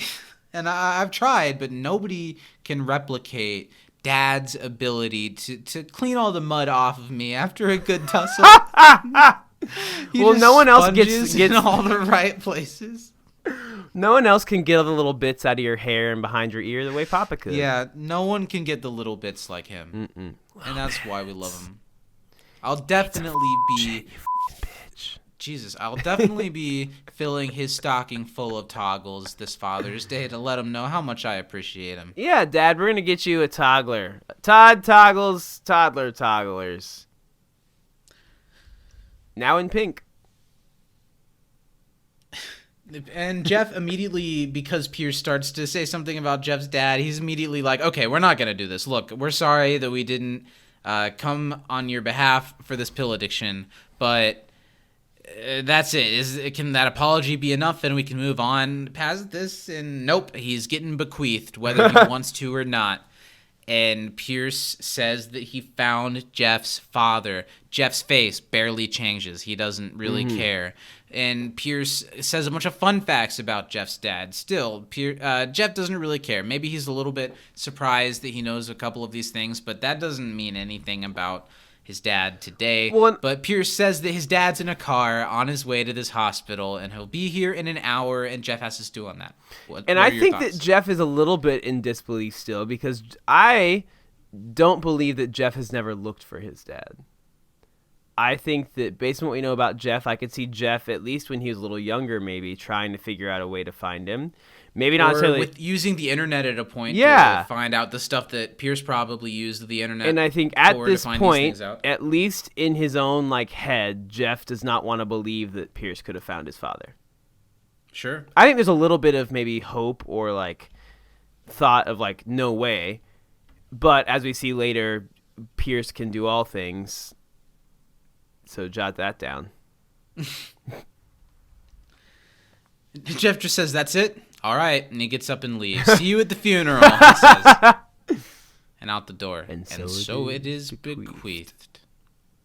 Then he gives a really evil Jim gaze into the camera. After the commercial, Jeff is flipping through a magazine, but we see in his eyes that he's not paying attention to it, and this does have his mind racing. But do you think that Jeff's mind is racing that his father's going to show up, or his mind's racing of what Pierce is going to do? I think that he's just thinking about his dad here. I think maybe he's not sure whether he's coming, but he knows there's a chance, and so maybe he's like pissed because he's like, I'm mad at Pierce for bringing him. I'm mad at him. I think Jeff isn't quite sure what's going on exactly yet. And everyone's a little on edge. And this is when we get this little scene of Britta and Jeff eventually being each other's dads, which is a funny little bit. And Jeff still is saying that I'm not going to have to figure anything out because Pierce is playing head games, and it's not gonna happen. Shirley shows up to say that she's piously decided that she's not going to listen to the CD of you guys talking about me because I'm a good person and I forgive you. And everyone's kind of like, that's bullshit. What are you forgiving us for? We don't know that there's anything on there. There probably isn't. But Shirley thinks this makes her look like the higher person. So she's too scared to see if there is anything on the tape or not. So that's the real thing. I choose to forgive you, and then shoots daggers towards them with their eyes. Right. And she walks away. Britta and Jeff keep talking about the situation, and Britta decides that she's gonna role play as Jeff's dad to see what's gonna happen. And it's a scene of Community that got me sexually going in a way that I wasn't expecting. Yeah, I am still a little sweaty, and some things are a little more pointy than normal. I don't like that. I didn't like that. That is too far. That's the line, and you crossed it. And when Britta hugs Jeff as his dad, Jeff hugs back and says, "Hi, I'm Britta's dad." And when Britta says why, Jeff goes on about, "Well, I don't know why I'm Britta's dad. The mom gets freaky to Oingo Boingo." And Britta goes straight to, "Okay, well then Jeff's dad is gay. I'm Jeff's dad and I'm gay." And Jeff calls that bluff and goes right into Britta, and Britta just gets like enraged and childish and suggests that they fight. And then Jeff says he's an undercover cop and she's under arrest, and there's a Iraq illegal to be gay joke that's pretty funny about being in the green zone, and they just really play in on each other. It's one of those things that does kind of really bizarrely play in on the sexual chemistry that Jeff it really and does. together, I like. they just what get each do other I going. know? I'm Jeff Winger's dumb gay dad. That line made me laugh so hard. It wouldn't have not tracked if they had just started kissing each other Yeah, at that point, right? That would be totally on brand for Jeff and Britta.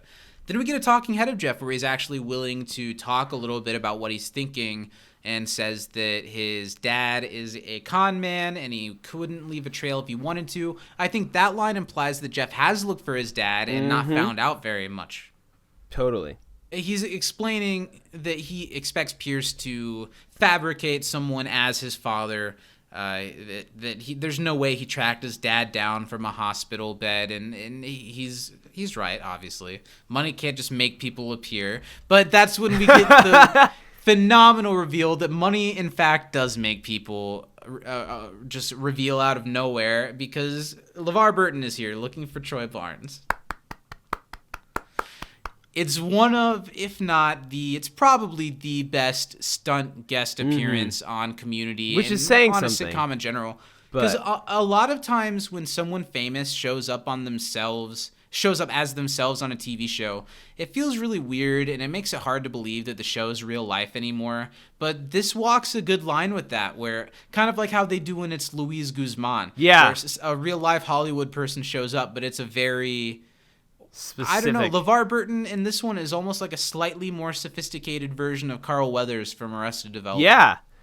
Also, I see the sign for the dogs, but I can't read what kind of dog it is.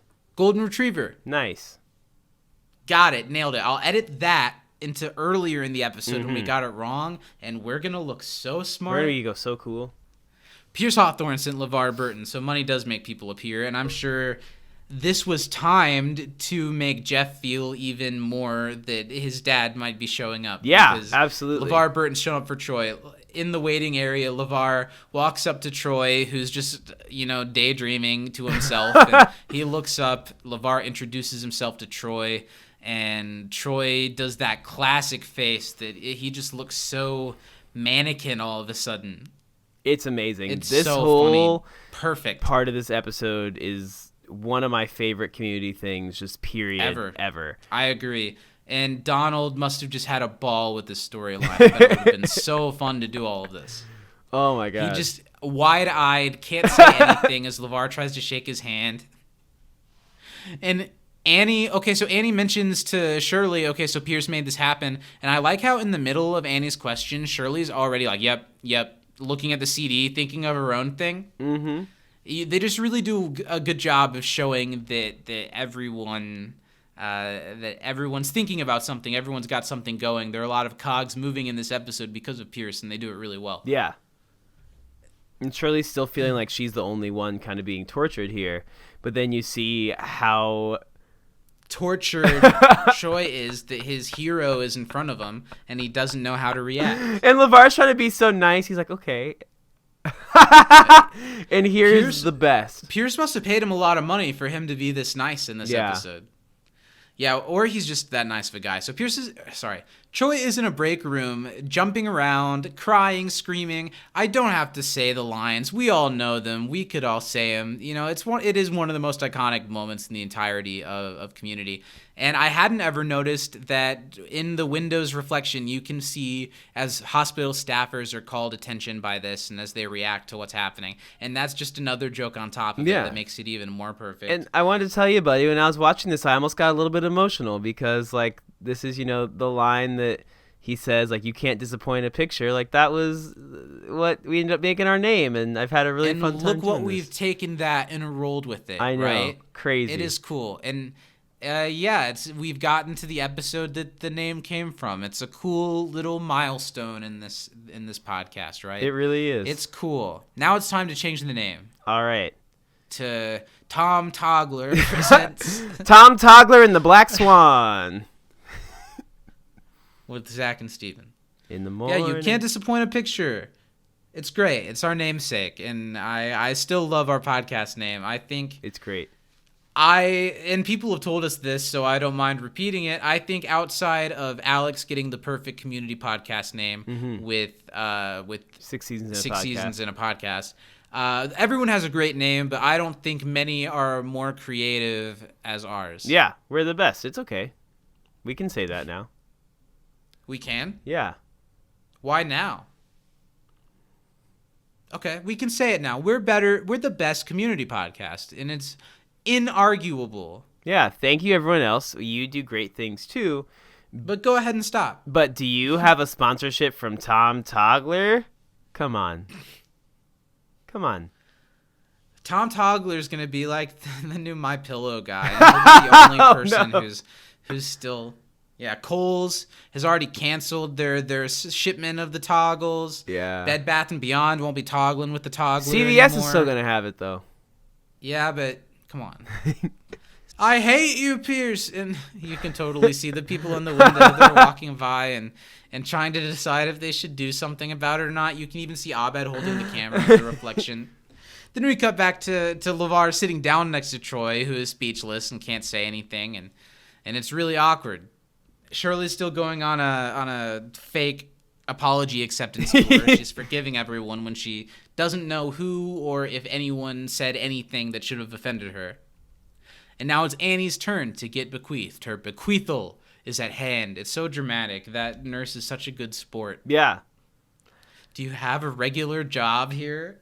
The nurse kind of looks to the side like maybe she doesn't. I don't know. Pierce gives Annie permission to weep because of how upset he knows she must be.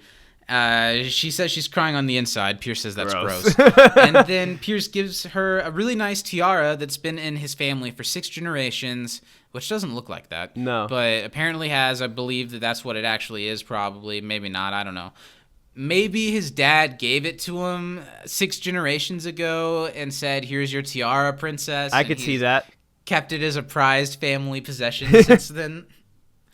And Annie immediately is like, what does this mean? But this one genuinely is out of everyone because Annie is Pierce's favorite. Yeah. And he's not afraid to show it. Maybe it is supposed to play some tricks on people, but this is kind of genuine. He just really likes Annie. He really wanted to give Annie a nice gift. Now we cut to everyone in the waiting area really thinking hard about their bequeathals and what they mean and what's going to happen and how they feel about them. And it's nice. I like how they've set this all up, and it feels good. Shirley's still pretending to be nice and forgiving, but it's just eating her alive inside. It's very true to Shirley that she would react this way. And I think they wrote Shirley really well in this episode. It's a little surprising that they did, and I'm glad that they did, because we don't get it often enough, and Shirley really does deliver when they let her. She really does. Yvette Nicole Brown does such a great job on this show with what she's given, and by making what she's given more than it is all the time, which is good. But here she actually has something to play with and something to work off of, and even without saying words, she does such a great job of portraying exactly how she's feeling. Her anxious energy throughout the episode, no matter what's going on in the foreground, she does a great job with it. Now we cut to something that leads up to one of my favorite moments. Jeff is pacing in a hallway, and Abed's coming up with a camera, questioning him to try to get something out of him, and asks him, do you want to see your dad? But Jeff still says that he's sure that he isn't coming, even though it's becoming more obvious that the timer is ticking down, and Jeff might genuinely expect that his dad isn't going to show up, but the question of, but what if he does, isn't going away. No, especially after happens. Seeing, that Pierce brought LeVar Burton here. LeVar Burton. And Abed does poke Jeff enough until the bear kind of fights back and says, I'm not going to let Pierce do this to me. I'm not going to let him think that I care, and says it in an edged enough way that it's clear that he does. And we get this thing out of my face, which is a staple of this type of thing. Mm-hmm. And then now we get the bit that I just think is truly hilarious. Don't you dare intercut this with footage of me freaking out and all of the shots of him, just this anxious energy, throwing his phone, ripping up a magazine, and then the one of him just laughing, taking a break to breathe. It's I've definitely done that before when I'm really on a spiral. Yep. And Abed said, "Is there footage of you freaking out?" And Jeff knows there is. That was a really funny thing for Abed to say. Jeff's going nuts. He's like, I will kill you and Pierce and Britta. He's got a whole spree. Meanwhile, LeVar Burton is just being an absolute angel to Troy and really trying hard to make the interaction that he's supposed to make happen. They're sitting together in a little coffee break room area, and LeVar's asking questions about school, about how he's a fan, and Troy just can't say anything. Zach, do you think that can you think of anyone who, if you met them, you would be, just absolutely frozen?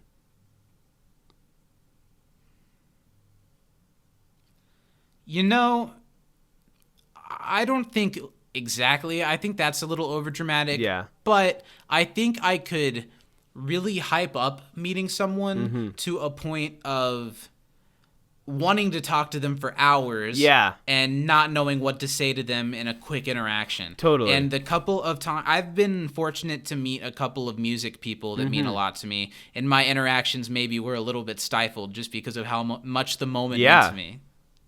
So it is a little relatable. What about you? I was trying to think about this. I don't think there's anybody alive necessarily that would make me this starstruck. If I ever saw Paul McCartney, for you, I was literally thinking Paul McCartney would be the one that I could see. But I think most people, because he's Paul McCartney. He's the type of famous as Eddie Murphy, where he's so famous that he doesn't go places. Exactly. Because if he did, the whole area would go into disarray. Yeah. And he it's almost like a politician or a president or something that can't really go out in public and do something because they're such a global figure. Yeah. I think he's not alive anymore, but I would have probably been pretty outrageously starstruck by Nelson Mandela or something like that. Oh sure, Obama. I've certainly talked to Obama. I was on CNN. What? No joke. What when he came to Anderson? No, it was when he was in Muncie, before he came to Anderson. I asked a question, and he gave a really funny response, and I was on the news and shit. Was it before he was president the first time? Yeah, it was when he was running. What did he ask him? Little kid Steven. Fifth grade Steven asked, since kids can't vote, what can we do to have a say in who becomes president? And he was like, how old are you? And I was like, I'm 10. He's like, well, I have a daughter who's 9. And yeah, it was cute. Well, so he said, you can date my daughter. Yeah. So, Malia, if you're listening, how you doing? Friend of the show, Friend Malia of the show, Obama. Malia Obama, my betrothed. That's funny. That's such a wholesome answer. Man, what a president. Mm-hmm. And he basically was like, volunteer, stay informed, stay active and knowledgeable about what's going on, and yep, you can make a difference. And you did not. I did not. He also said send him my resume when I turned 18, and I did not. Because I had no resume. But then you didn't have anything to put on it other than... I was like, I was a lifeguard. How's your daughter? How's your daughter that's attending Harvard doing? I found anyone better than me? You kind of promised me when I was a kid, so... Yeah. Keep your word, Barack. Prove that not all politicians are just liars. Yeah. I really like how LeVar Burton... Troy is obviously... He's such a fan that's so starstruck and can't get over it. And then LeVar Burton explains to him the concept of Reading Rainbow. Do you know Reading Rainbow? Have you heard of it? Did you watch a lot of Reading Rainbow? Oh, yeah. Up? I always thought it was boring. I liked Reading Rainbow a lot. Maybe I was just a racist. No, I don't think so. I think I kind of put it in the same corner of things like Mr. Rogers that I would rather watch cartoons. See, I liked Reading Rainbow because I was a pretty big PBS kid, though, growing up. I really liked PBS. I love, not a D at the end, love Sesame Street. Oh, sure. I liked Sesame Street. And I liked Between the Lions a lot. Electric Company came back when my brother and sister were little, and I watched that more than they did. I think I was too old for that when it came back. Yeah, I watched it regularly because I love Electric Company. Nice. But yeah, I'm a big PBS supporter. Cyberchase?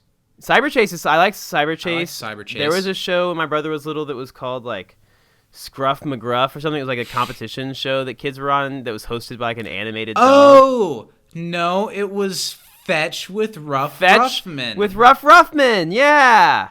That was a good show too. I liked Fetch with Ruff Ruffman. We should start a podcast about it. I bet. I will go through. I have my favorites. A Fetch with Ruff Ruffman rewatch podcast? Hell yeah. Okay. But yeah, I liked Reading Rainbow. I don't remember a whole lot of specifics about it because I was pretty young when I watched it for the most part, but I remember liking it a lot. And I remember liking the songs. I remember being shown it in school sometimes. Remember Wishbone? Yeah. I liked Wishbone. Was that PBS? I want to say yes. Because it was either PBS or like 4 Kids or something like that. But I don't think 4 Kids had Wishbone. How wonderful would it be to be in a situation where you're sitting across the table from LeVar Burton and he's singing the Reading Rainbow song to you? I might cry, actually. Oh, wait, that's not what happens here, though. No. That happens later on in the thing. Well, here Troy is... I don't know when this would have happened within the events, but at a point, Troy is away in the bathroom and he's just rocking himself, trying to settle down. He's smiling really big, singing "Reading Rainbow," but he breaks up and cries through it. Apparently, what he says after it is "set phasers to love me," which is a really funny line. But apparently, there are a bunch of different takes of Donald doing this, and every time he would say something different after reading the song. I would love to see the cut scenes from that. Butterfly in the sky, I can go twice as high. Take a look, it's in a book. Reading Rainbow. Reading Rainbow.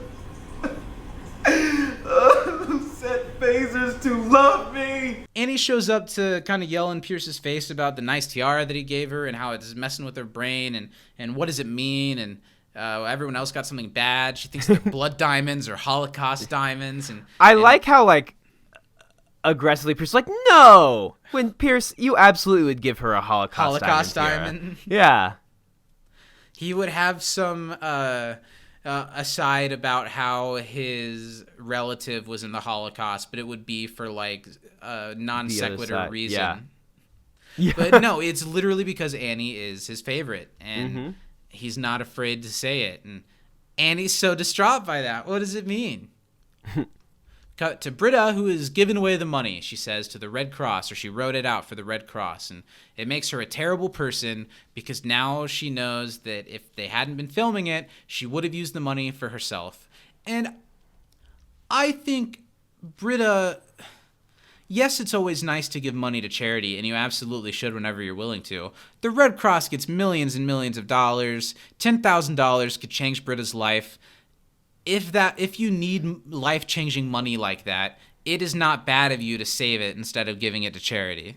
Yeah, right? Well, and we kind of talked about this last week, didn't we? About, in the pre-show at least, what each study member would use the stimulus for. Yes, we did. And I think we kind of said Britta would say she was giving it to charity, and then she'd buy something from Target for herself. Yeah, and without the cameras there, she would have absolutely done that. We nailed it. We nailed you, Britta. I don't think you should say that. If we ever want to potentially get an interview out of Gillian Jacobs, come on the show, Gillian. Let's talk about it. We don't have to talk about that, please. Shirley says, Britta, you've got to forgive yourself. I've forgiven all of you for the horrible things you said about me on the CD. And Britta's like, that's it. We're going to listen to this. Shirley says, please stop. Please stop. I don't want to know. And I feel like I've been in situations in elementary school where maybe there was a note someone had given me and I knew it was going to be a breakup note or something like that. And I was like, I don't want to read it. I don't want to read it. And someone would be like, come on, we're reading it. We're unfolding it. I don't know. Yeah. It was a cute little moment. And I understand Shirley's like, stop, I'm too I've been scared. the Britta in this several times with somebody getting a text from someone. They're like, oh, I don't know. I don't want to see what they said. And I'm like, just open the damn text messages. It's there. Yeah. And then the recording is very much Shirley leaves her room. Pierce tries to get everyone talking about Shirley. Everyone says, shut up, Pierce. And Pierce is at the end where Pierce says, and that's why you hate me and or why Shirley's bad or something like that. And everyone's like, right? And he's like, no, Pierce, shut up. And then Shirley comes back, hello. Hello. You think Shirley's any different? Yes. And Britta's like, shut up, Shirley. We love you. We shouldn't have said those things about you. Obviously, we're terrible. And now Shirley feels bad about herself. She should have trusted her friends. Yeah. And this is another one of my favorite funny moments where Shirley has taken a camera to give herself a talking head. The fun fact about this that I hinted a little bit earlier is that Yvette Nicole Brown, the actress, emailed the writer and said, hey, I love your episode. I'm the only person who doesn't get a talking head. Could I please have a talking head? And so they wrote this thing for her about Shirley hijacking the cameras to give herself a talking head. That's hilarious. And it's really funny the way also Abed get on busts. Yvette to email and be like, hey, I'm in this too. And it's such a writer thing to be like, okay, we'll do it, but we're kind of going to make it a punishment a little bit and call you out. But it's a funny bit. And I'm glad it's in here. And Shirley gets to say to Abed, oh, did you want me to be the only one who didn't get a talking head? So Abed just leaves and lets her finish. And Shirley says, I think it stems from when I was, and then it cuts off. I think it's a really funny, well-edited moment. Jeff walks in to Pierce's room and says, okay, seriously, you found my father, and listens to what Pierce has to say. Pierce says he can call it off if Jeff wants to, kind of expecting Jeff to want him to call it off to get him out of the situation. And Jeff calls his bluff and says, I'm ready to do this. And Pierce pulls it together, says, good for you. But as soon as he leaves, scrambles. I love the delivery of this line, too, because he's so serious. The way Jeff says, I will beat you so bad if my father doesn't pull up. And I like the way, that he references things like Ferris Bueller, because I love that scene in Ferris Bueller where Cameron's pretending to be Sloane's dad. Really, really funny, and scares the life out of Pierce because he knows that Jeff will beat his ass. Because he's like, there will be nothing madcap or wacky about it. This is not like a sitcom funny fight. I will beat you. And I like how Pierce is distraught, so when he says understand, he says crystal. Crystal. And Jeff storms out, and Pierce flounders to decide how he's going to make this happen. Can't even pick up the phone. He's a mess. It's really funny.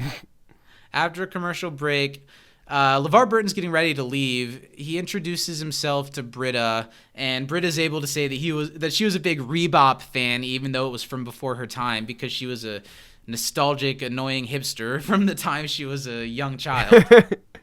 And LeVar opens up to Britta a little bit and talks about how, is Troy even a fan? He hasn't said anything the whole time that I've been here, and I've got this flight to catch. And this is where Britta tries to pay LeVar to cancel his flight and stay a little bit longer so Troy can have the moment that he wants. And yes, she takes out her checkbook and offers to write a check for $261.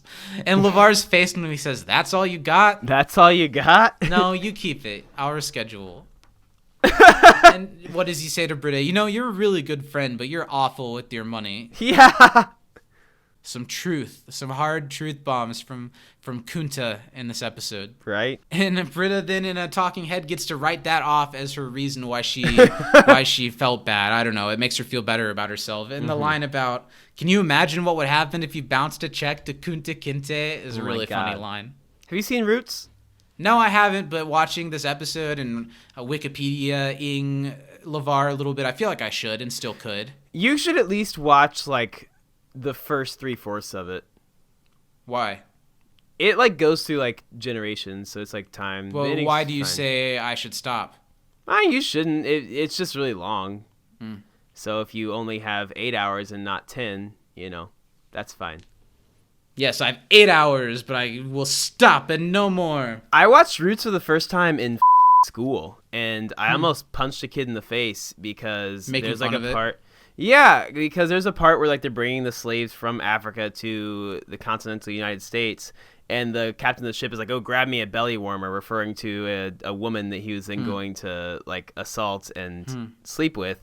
And this dick face goes, "Ooh, I could use me a belly warmer right about now." Oh, God. And I was like, "Are you serious?" That's bad. That's a I bad almost thing to say to knocked someone. him into like, I was pissed. I left the room because I was mad. I believe it. I like when they give Gillian these silly things. When Britta goes, "Britta for the win," and the like hyped up motion she goes in to do it. It's a good Britta moment. Britta's pretty good in this episode. Yeah, she is. It's a great Reddit episode. All right, now Jeff is outside the hospital, and he's expecting a car to pull up with his dad in it, or with something in it. He doesn't know what's going to happen. He's pacing. The car pulls up. He's getting ready to accept whatever's on the other side. It's a good moment. They do play it up for some good drama, and the cell phone rings, and it's just a complete farce when he picks up the phone of how ridiculous it is, how obvious it's Pierce's voice of like, "This is your father. Jeffrey, this is your father." Too hard. You look too much like your mom. And Jeff, oh my God. Obviously, he has anger towards his father, and he projects some of it out on Pierce through this situation. But man, did Pierce deserve a good ass kicking for all of this, and I'm glad that Jeff gets to do it. And I'm sure everyone on set was glad to, at least in the show, get to film a scene where Chevy Chase gets the shit kicked out of him. I like how, Pierce backs up the car to the point where he hits another car behind him. That's a really funny touch. Yeah. I'm glad that they did that. He opens up the car and just pummels Pierce. Everyone tries to stop him, but Jeff knows that this is just all bullshit. It's just all bullshit. And the talking head of Pierce is like, "Sometimes this happens. It's okay." As he's getting stitches in his head. So funny. And Pierce somehow is able to twist this around that this is what makes him Jeff's father now because of this. I love Jeff will never underestimate me again. Ow, ow. I love the panicked shots of everyone just trying to pull Jeff away and like how they're freaking out. And we haven't often seen Jeff get to this rising point, and it's always Pierce who does it, and it's a great moment for both Chevy and Joel. So funny. And Pierce gets to say what was going on, and it's so pitiful the way you forget my birthday, you don't invite me to your Dungeons and Dragons games, you have a secret trampoline that you hide from me, you think I'm some kind of joke, and it's so pathetic, and it's so awful that it got to the point where he was driven this far. But there is a little bit of a thing where as you hear each of those things, you are like, "Oh yeah, that happened, and that happened, and that happened." And they have been pushing Pierce away. Now, Pierce is a lunatic, so he took it way too far. But all he has wanted are these people to be his friend and to take him seriously. Totally. And they just, time and time again, make it clear that they won't. Because they don't treat Pierce very much better than they treat Chang. You're right. I was just thinking the same thing. The only difference is they let Pierce hang around in the study group, and maybe that's worse because it means they're always tormenting him. But Jeff is also very right to say what you've done doesn't disprove our theory, because he does act horrendously and crazily, much like Chang would. Yeah. Pierce says, good point. And then Jeff goes, what did you say? And lunges at him again. It's a really, really good moment. And then we cut to Pierce being walked by Annie and the nurse back into the hospital. And Jeff is talking about how he may have lashed out on Pierce, that Pierce deserved the lashing out, but Jeff should take some stuff out on his dad. And honestly, this episode, all Communi's jokes aside, did make me think a little bit how I have a lot of issues with my dad. I don't think he's a very good person, and he's still around. And there is a dichotomy of I'm very avoidant of him. I'm very mindfully avoidant of him, and that's been working for me. But should I want to air my grievances? Should I want to air my grievances? Should I do that while I am able to? Or is it better to just dissociate from it? I don't know.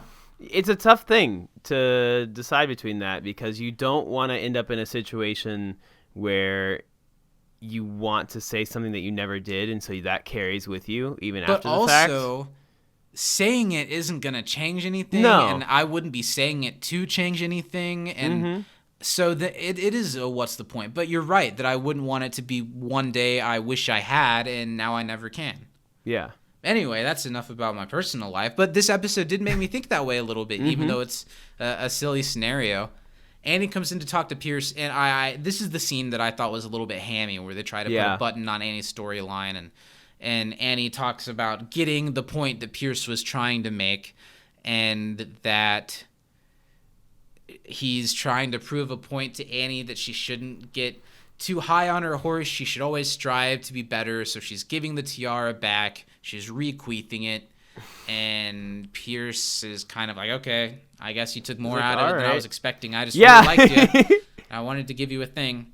I wasn't really trying to teach you anything, but Annie's so Annie that she made her way around it, right? And Pierce just kind of goes with it. Yeah.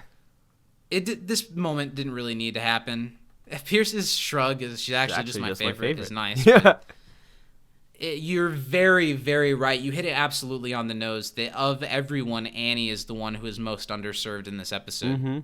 Which is not normally the case. So I'm glad that Shirley does get more.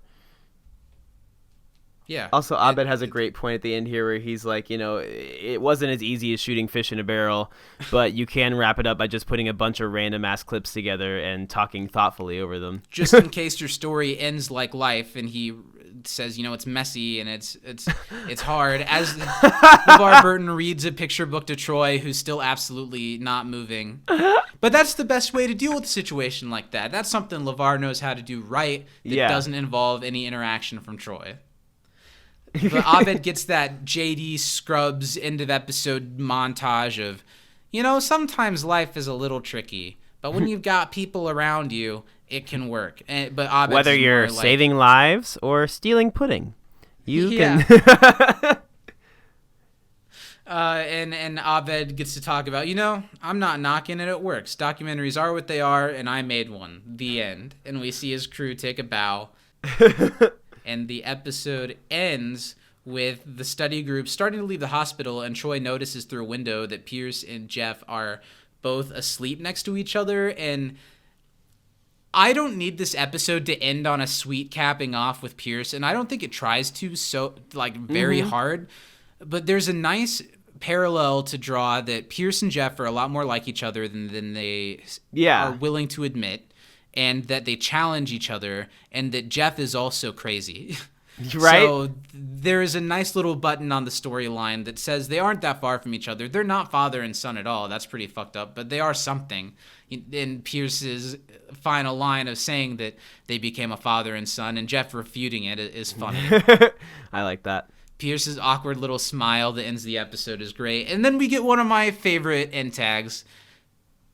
They know the comedic gold of LeVar Burton and Troy, and it's a perfect way to end the episode.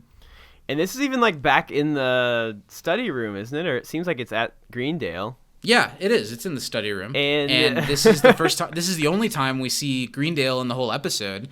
It looks like, LeVar has rescheduled his flight, so he's there the next day or something like that, having a really, really nicely prepared dinner with Troy, who still can't say anything. LeVar asks Troy to pass him the pepper, which I didn't come up with, and he won't, so he does it himself, and he starts singing Reading Rainbow to himself and eyeballing Troy to see if this will get him, if this is what happens, but Troy can't emotionally handle it. He just hyperventilates and screams and runs out of the room sobbing, throwing his chair behind, and that's the end of the episode. More fish for Kunta, which he improvised. Are you serious? They said that the script said more fish for LeVar, and he said more fish for Kunta. That's really, amazing. really funny. It's the end of an episode. It's a really, really classic episode. I liked it even more than I thought I did talking about it, and I knew that I liked it a lot. I think there are some really heavy-hitting episodes in season 2, and this might not be the top of the heavy hitters for me. I think there's some episodes like Mixology Certification that I like a little bit better, and some of the epidemiology and Dungeons & Dragons, but it is pretty high up there. It's hard to beat, for sure. Who's your MVP? So I'm going to give an honorable mention to Jeff, because I think Jeff does give one of his best, but I can't give it to anyone other than Troy for this one for me. I think Troy just was so funny in this episode. Every line he had, I laughed out loud about, I'm fairly certain. From him hamming up the cameras. Yeah. All of it was just so good that I can't not give it to him. Part of me, I'm going to give several honorable mentions because part of me does want to give it to Jeff. He had the most weight in the episode, and Joel sold it as well, if not better, than anything he's ever sold before. Part of me wants to give it to Pierce because he's the one who makes it all happen, but it's one of those cases where it is hard to reward his bad behavior, even if it's just a hypothetical MVP award that Chevy Chase will never know about. And the other person is Abed, because even though he isn't on screen most of the episode, he is the narrator of this episode. He wove the story together. He's important to it. But it's Troy. It's Troy. And Troy isn't even necessarily that integral to the episode, but he steals it in the way that Donald always does, in a way more than ever, kind of. Yeah. It was absolutely great. It's Troy all around. And what a great episode. It was so good to dive into it with you. I love Community. I love doing the show with you, buddy. I know. It's good vibes. Great. Good vibes. Good times, good vibes, and a damn good show. And it was good seeing you this earlier this week. It was good really seeing nice. you. And before this, we had a big business meeting, not about the podcast, but about, I think we're going to try to go on a friggin' vacation together. Yeah, we are. And that seems like something that's coming together a little bit that would be really, really, really fun. Yeah. We can do an episode from the road. I was going to say, what I've been thinking about is for the Patreon, because I don't want to make it about that. We're going to hang out. I think we should do maybe a travel diary type thing. And whenever we feel like it, each use our phone voice memos to have our separate audio tracks. And if we're on the road and we want to chat, if it's the night after doing what we're doing and we want to chat, I think doing something like that would be really fun. And stuff like that and everything else we do can always be found over at patreon.com/can'tdisappointpodcast, where you can support us in a lot of ways and be a part of the show in a lot of ways. We'd really appreciate it. Next week, we're talking about another Season 2 banger. It's Intro to Political Science, the class election episode. It's a great episode, so please send in your trivia, your MVP, and your favorite funny moments to can'tdisappointpodcast@gmail.com. And you know the drill, Steven. Where can people interact with us outside of this podcast every week? Well, there's a few places you can find us. Zach already said where to send your emails to, but if you want to interact with us on Twitter, you can follow us at You Can't Disapod. We're on Instagram at Can't Disappoint Podcast. We're on Facebook at You Can't Disappoint a Podcast. Same name on the YouTube, where you can find some awesome videos of us, as well as if you just want to put it on. If you're a YouTube Premium subscriber and you want to watch on YouTube, do that. Close your phone, do the dishes, and you can still hear our beautiful voices. Yes, close your flip phone. Physically close it. Fold it into itself. Thanks for listening, everyone, this over week. Over-ear headphones. It really is an honor to get to talk about a show that I love so much with a friend that I really love every week, and that people listen to it and religiously, like every week we're seeing the same people are listening to it, and it's an honor and it means a lot, and it's really fun to do. And yeah, thanks to our patrons, thanks to our listeners, our viewers, our writers, our director, our producer, thanks to our best boy Key Grip over there in the corner. Shout out to all of you. Everyone in the writers' room, we're so appreciative. Yeah, we couldn't do it without you. I think we've done it. Do you have anything you'd like to say? Did you already say it? Did I already ask you that? I did. No, I didn't know. I said all I need to say, like that John Mayer song. Well, then you know us from inside the Dreamatorium. Black Lives Matter. We need gun reform now. Yep. And I'm Zach. Stop Asian hate, and I'm Steven. Absolutely important. And Steven and I are now going to go make a little documentary of our own. Here we go. It's going to be real Michael Moore in your face style. Yes. I was thinking it's going to be more Ron Jeremy in your face style. Maybe a little of both. And it's going to be narrated by Al Gore, so get ready. We'll see you next week for Intro to Political Science. It's been awesome. Take it easy. Signing out. Goodbye, beautiful people. Peace out. Butterfly in the sky. I can go twice as high. Take a look. It's in a book.